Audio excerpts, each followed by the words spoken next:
Welcome back, Hive Mind. This is Shalazar with Hive Mind Gaming, coming at you with another Raid Shadow Legends video with our beginners and free to play guide. We're going to take a side step and take a look at the Fire Knight. Fire Knight's Castle. Alright, so we got the boxes off to the side, which is going to tell you what level of gear you're going to get when you, depending on what stage you go into. So if we go into stage 4 here, the gear that we have the possibility of getting is 2-star all the way up to 4-star, and it's random what gear we get.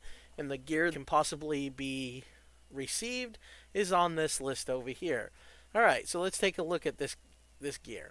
So first set we've got is the Fury set, which is a 4-piece set, and it damage increases as HP decreases.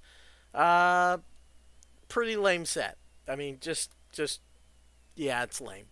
I wouldn't worry about even keeping pieces. I mean, the only pieces you're gonna keep if there for some reason you get a good pair of speed boots that have all the right substats and all the right rolls, then you might want to keep it and use it as a broken set. Same with Curing. Curing is a 4-piece set and has a 10% bonus to heal. You know, when I first started the game, I thought, man, this is going to be awesome. I'm going to put this on my healer. I'm going to, my apothecary. Oh man, I'm going to do so good. And everybody kept dying still died. So I'm like, yeah, that's crap. And then I realized, then I did math and said 10% is really not that much. No. All right, so the first two, complete trash. Go ahead and throw them away.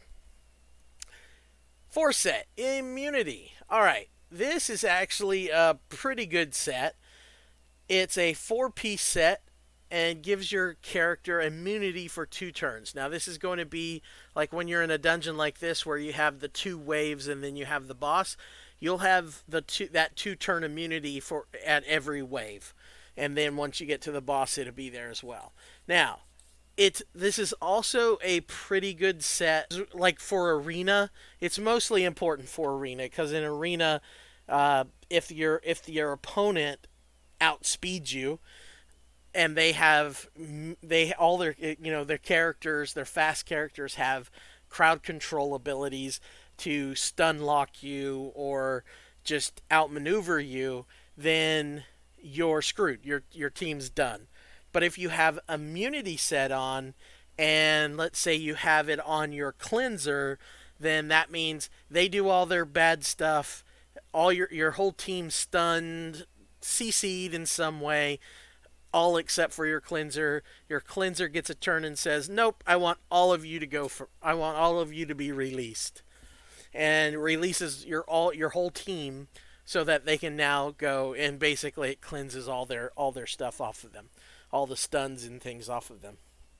So immunity is really good on the right character. So only keep. I mean, you're not going to use a lot of it, but you can use it and make it work. So keep that in mind. Shield set. What I try to do, the shield set is a 4-piece set, and it gives a 30% hit point ally shield for 3 turns. What that means is, if you have a champion in your team, and one of them is wearing this set, then your whole team is going to get a 30% shield at every round, in every round. I try to make sure that every single team in Faction Wars has one person with shield, because, I mean, as you're going through the waves, every time you go to the next wave, a shield pops up, a 30% shield pops up. So really handy in Faction Wars. So save the good pieces from your shield set. Really good for healers and things like that as well. All right. Crit damage. This is a 2-piece set. It adds plus 20% crit damage for every 2-piece set. Awesome set. Frenzy. Frenzy is pretty much useless. All right, 4-piece set, plus 10% turn meter for every 5% HP loss.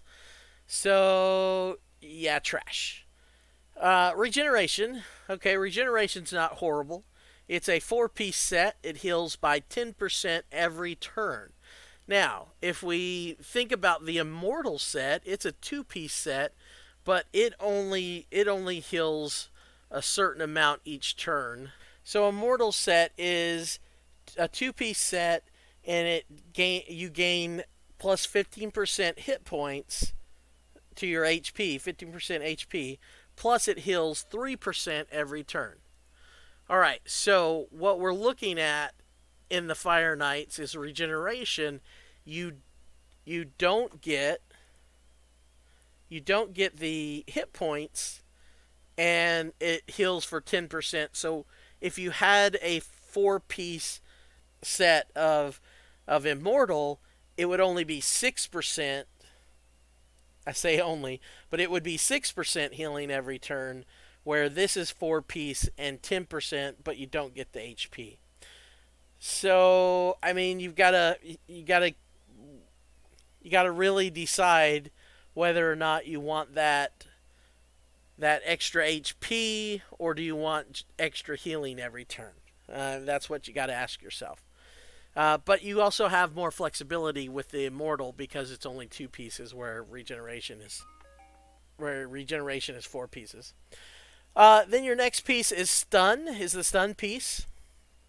It's a 4-piece set. This is probably the most used 4-piece set in the game. This is really good for your champions that you're using to clear dungeon waves in dungeons and in keeps and also faction wars. So this is gonna help, especially with uh, champions that have AOE abilities, because when it hits, and every single hit has an 18% chance to place a stun debuff. Stun is probably one of the best, with the exception of freeze, it's one of the best uh, debuffs in the game, pretty much. All right. And then we got the Savage. Savage is pretty savage. See what I did there? Yeah, that was bad. Anyway, it's a 4-piece set, and if you have all 4 pieces, it ignores 25% of the enemy's defense. That's huge, guys. So your nukers, if you're in arena and their next guy drops down decreased defense, and then their next guy does a nuke, and your whole team falls over, passed out from heat exhaustion, I guess. But it's probably because they're wearing Savage set and they have a lot of other stuff that ignores defense. All right, so very good set. Hold on to your good pieces. If you get a rare proc on this, then you could possibly pull a Mystery Shard, Ancient Shard, Random Colored Brew, or Silver. All right, let's get into it. All right, so this is my basic setup for right now. Nothing spectacular.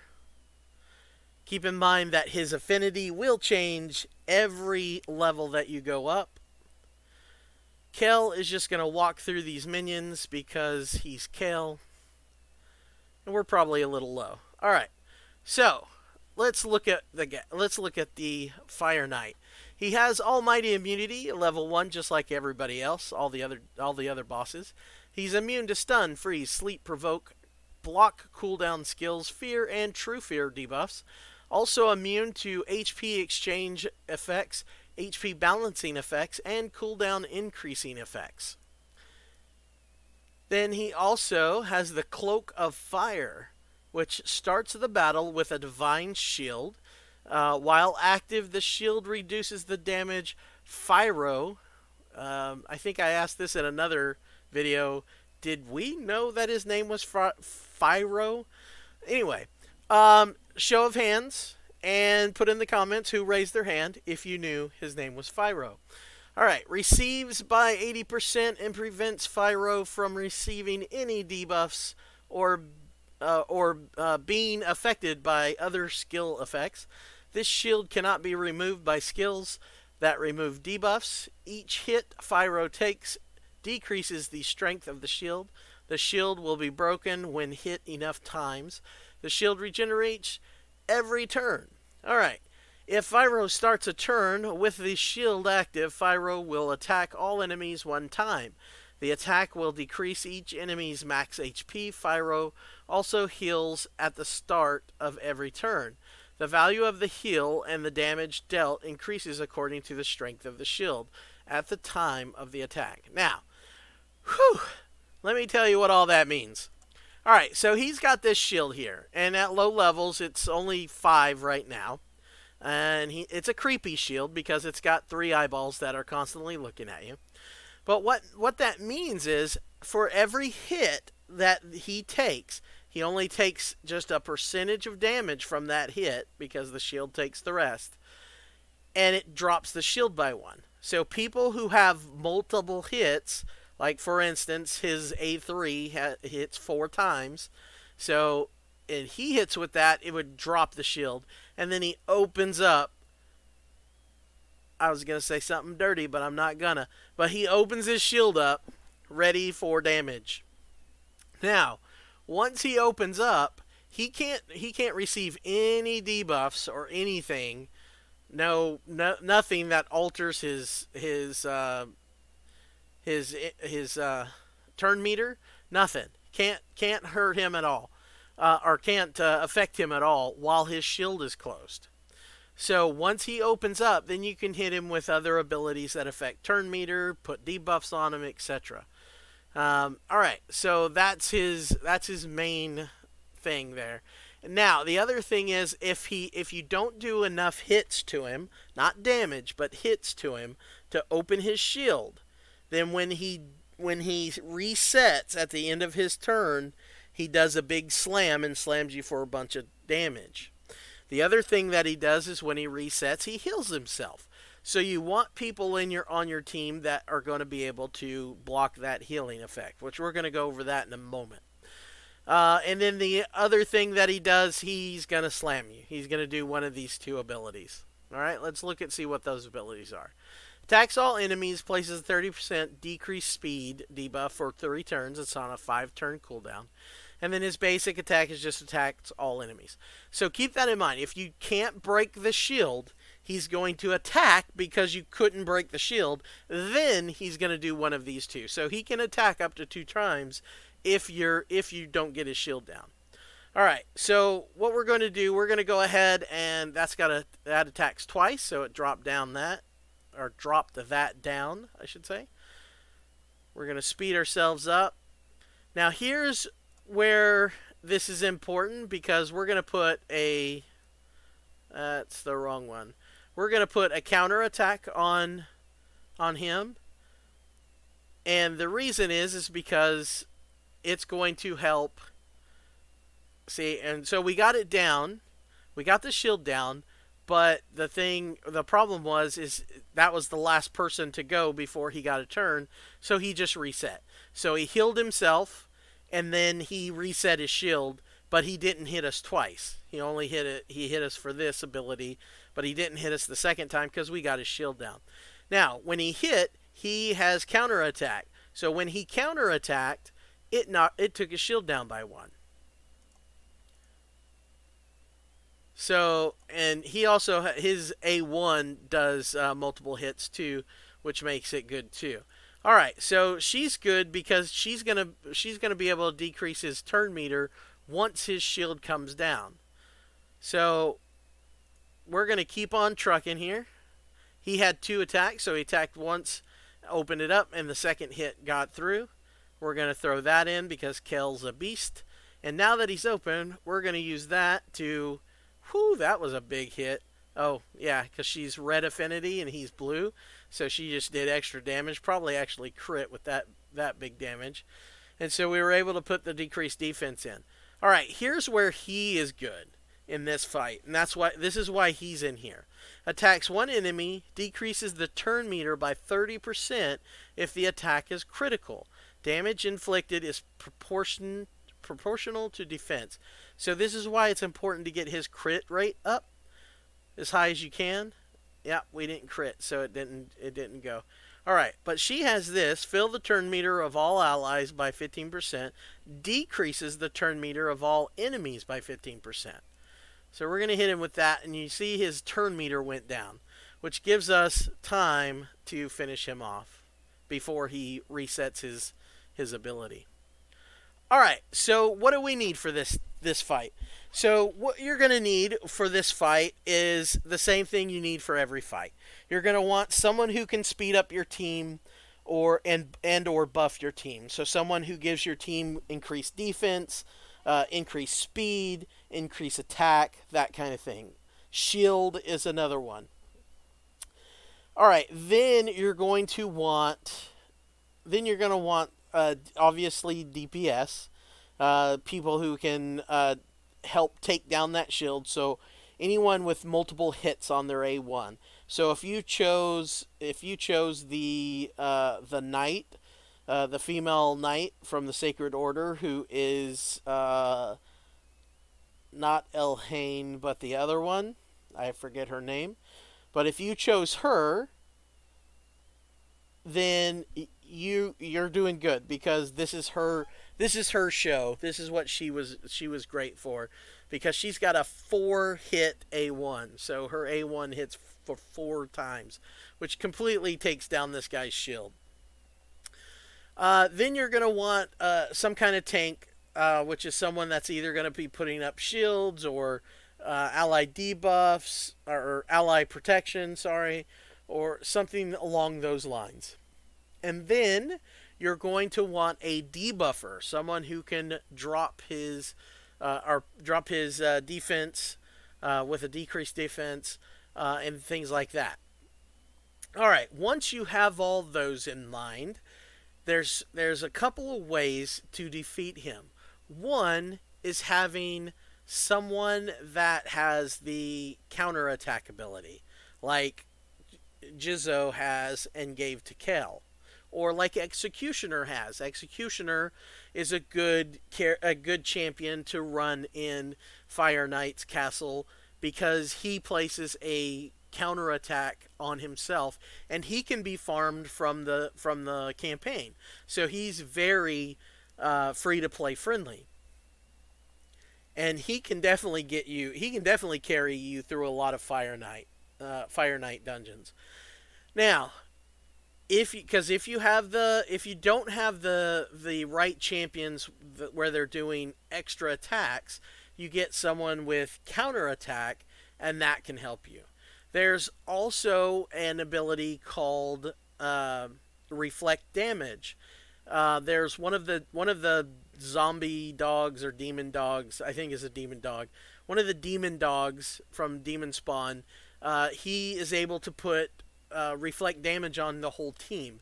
So what happens is, when he does that ability right there, where he swings his flail and does damage, everybody does damage back to him because of the reflect damage, which means he takes 5 points to his shield. So before his turn is even over, you can drop his shield immediately.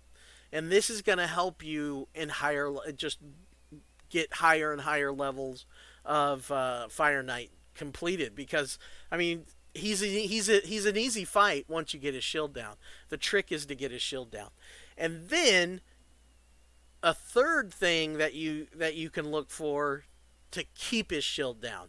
Once his shield pops open, like right there, once you have people like these two that can affect his turn meter, once his shield comes down, then you can keep his shield down, and he'll never get another turn, and allow the rest of your team to just beat him down.